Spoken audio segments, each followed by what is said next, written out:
હજારો પહેલા ફ્રાન્સના નાસ્ત્રેડમસ મોટા ભવિષ્ય વેતા હતા. તો ખરી ભારતની વાત કરીએ તો કવિઓને પોતાના દુહા છંદ થકી મામૈય પંડિત ભવિષ્યવાણી કરતા હતા. કવિતાઓ તેઓ કરતા હતા તે રીતે તે વખતે તેઓની ભવિષ્યવાણીની સાચી ભવિષ્યવાણી માનવામાં આવતી હતી.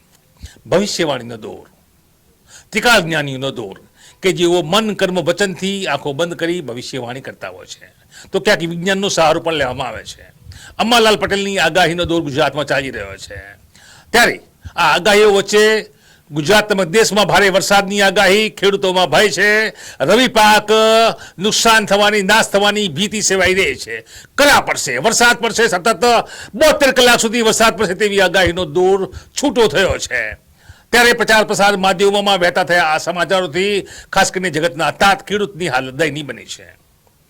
ગુજરાતમાં અને ખાસ કરીને બનાસકાંઠાની વાત કરીએ તો બટાકા નગરી ડીસા તરીકે ઓળખાય છે. બનાસકાંઠામાં સૌથી વધુ બટાકા દેશ અને વિદેશમાં પકવી ઉત્પાદિત કરીને મોકલવામાં આવે છે. ત્યારે 56,000 હેક્ટરથી વધુ બટાકાનો પાક ખેતરોમાં ઉભો છે. ભવિષ્યવાણી, અંબાલાલની ભવિષ્યવાણી, અંબાલાલ પટેલની ભવિષ્યવાણી, વયોવૃદ્ધ અંબાલાલ સૌના મોઢે સૌના જીવમાં ત્રિકાળ જ્ઞાની તરીકે વસતા અંબાલાલની આ ભવિષ્યવાણીથી લોકો તાટપત્રીઓ ખરીદવા હળિયાપાટું કરતા દેખાઈ રહ્યા છે.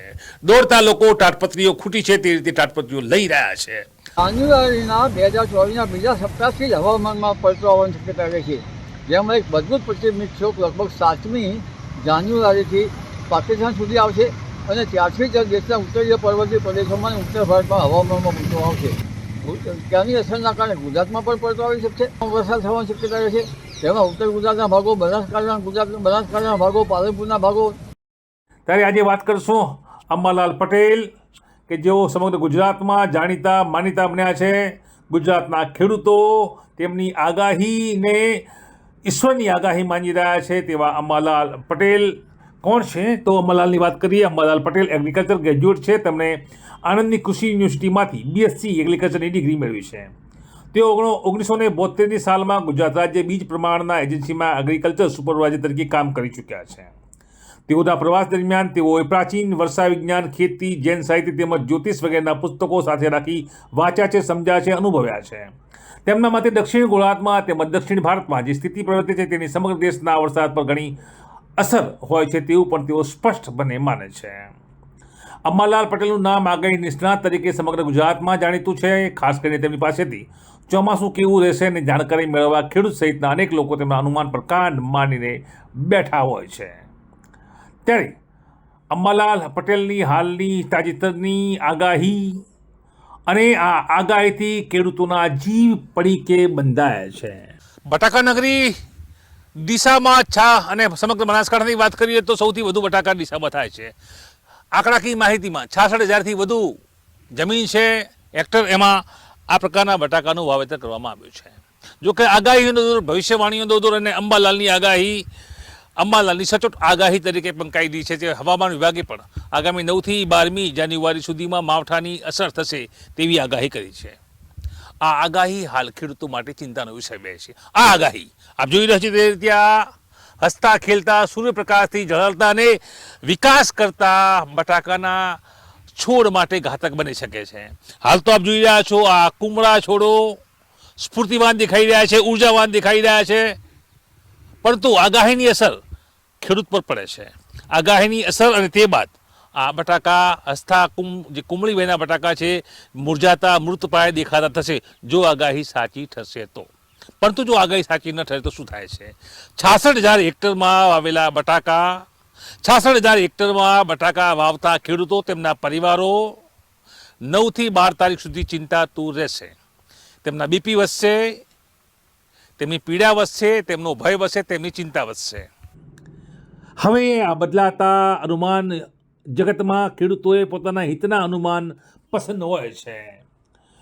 બટાકા નગરી બનાસકાંઠા ડીસામાં 55,000 હેક્ટરથી વધુ બટાકા વાવેતર છે. ત્યારે તાજેતરમાં જ્યોતિષશાસ્ત્ર છે, હવામાનશાસ્ત્રથી અંબાલાલ પટેલ તેઓની આગાહીથી ફફડાટ વ્યાપ્યો છે. ગુજરાતમાં ત્રિકાળ જ્ઞાનીઓ આગાહીઓ, ભવિષ્ય વેતાઓનો મોટો દોર સાજી રહ્યો છે. જો કે સૌથી ચર્ચિત નામ છે અંબાલાલની આગાહી. વયોવૃદ્ધ અંબાલાલની આગાહીથી હાલ તો ખેડૂતોના જીવ તાળવે ચોંટાયા છે, કેમ કે ગુજરાતમાં માવઠાની અસર થશે. હવામાન વિભાગની આગાહી સાથે તેઓ પોતાનો સૂર પહેરાવ્યો છે. રવિધામ શાસ્ત્રી અને ખાસ કરીને ખેડૂત આગેવાન રાજુભાઈ જોશી આપણી સાથે જોડાયા છે. રાજુભાઈ, અંબાલાલની આગાહી શું કહેશો? એ બાબતે એવું કહેવાનું છે, અંબાલાલ કાકા બહુ અનુભવી અને બહુ હવામાનની આગાહી અમને 99% સાચી પડે છે. પણ ગ્રહણ ટાઈમે સાપ નીકળે એવું થાય છે, કારણ કે એકચ્યુઅલી જ્યારે સાચી જરૂર હોય ને વરસાદ બિલકુલ ના હોય અને પાક સુકાતો એ દિવસે કોઈક વાર સારી આગાહી કરી દે કે ભાઈ અમારે ખેડૂતોને હવે લીલા લેર થઈ જશે ને અમારો વરસાદ ધાપીને પડશે, એવી કોઈક વાર આગાહી કરે તો સારું આનંદ થાય. બાકી અત્યારની અમને આગાહીઓ છાતીના પાટિયા બેસાડે એવી હોય છે, લોકો ડરે કે ભાઈ હવે શું કરવું અમારે, એવી મૂંઝવણવાળી આગાહીઓ એમની લગભગ હોય છે. ગ્રહણ ટાઈમે સાપ નીકળે એવી અમને આગાહીઓ હોય છે. અંબાલાલ કાકા છે ભાઈ, શું કહીએ અમે. તો કાકા, જો આ વિડીયો જોતા હોય તો તમારી આગાહીથી ક્યાંક છાતીના પાટિયા પણ બેસી જાય છે. 64,000 હેક્ટરમાં બટાકાનું વાવેતર કર્યું છે અને તમારી આ આગાહી લોકો તાડપત્રીઓ ખરીદતા થયા છે. લોકોને વકરો પણ થઈ રહ્યો છે. એવા વેપારીઓને અઢળક તાડપત્રીઓ ખરીદ્યાના સમાચાર મળી રહ્યા છે. અને તે રીતે આ પાકથી કેવી રીતે બચી શકાય નુકસાન થવાથી તેનામાં ખેડૂતો લાગ્યા છે. સરકાર ક્યાંક ને ક્યાંક પાક રાહત સર્વેમાં, ઢીલી નીતિમાં ક્યાંક ને ક્યાંક હજુ પણ ખેડૂતોને અનેક પ્રકારની અતિવૃષ્ટિ અને આ પ્રકારની આગાહીઓમાં માવઠાથી થયેલા નુકસાનમાં વળતર નથી મળ્યું. ત્યારે આ નવી આગાહી આકાશમાંથી વરસતા વરસાદની અથવા તે રીતે વરસતા કરાને કેવી રીતે રોકવો, જે ચિંતામાં ખેડૂતો ટેન્શન અનુભવી રહ્યા છે. છાતીના જેમના પાટિયા છે તે બેસી રહ્યા છે. અને આ આગાહી સારી હોય, મનને શકૂન આપનારી હોય તો કદાચ ફાયદો થઈ શકે છે. સરહદી વિસ્તાર છે બનાસકાંઠા, અને આ વિસ્તારમાં જ્યારે ઉનાળો હોય, પાછોતરો વરસાદ હોય, એ વખતે અંબાલાલની આગાહી હોય કે વરસાદ ખાબકીને પડશે, ડેમ ભરાઈ જશે, તો કદાચ મજા આવે તેવું ખેડૂતો કહી રહ્યા છે. છેલ્લો સવાલ રાજુભાઈ, આગાહીની અસરથી શું ખેડૂતોમાં ખરેખર ભય ફેલાય છે? બિલકુલ, કારણ કે અમની આગાહી 99% સાચી જ પડે છે. કુદરતી જ્યોતિષથી દેખે છે કે યોગ કરીને દેખે છે કે હવામાન ખાતાની સાથે ભેગા મળીને દેખે છે, પણ સાચું 99% પડે છે.